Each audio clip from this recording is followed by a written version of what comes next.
Today I'm going to show you how to switch between Facebook free and data mode and how to remove the data banner. Let's open the Facebook app on your mobile device or go to the Facebook website. Make sure you're logged in.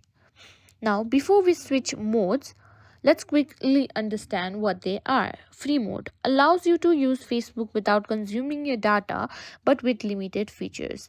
Data mode uses your mobile data and provides full functionality.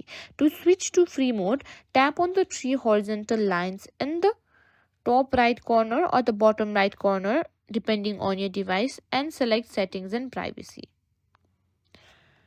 And go to settings.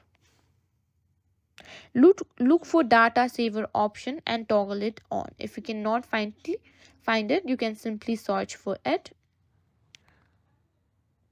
Data saver.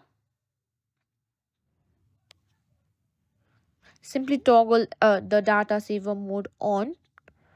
Now if you want to toggle it off, you can simply toggle it off as well and enable the full data access. If you see a data banner and want to remove it, simply switch to the free mode and the banner will be disappeared.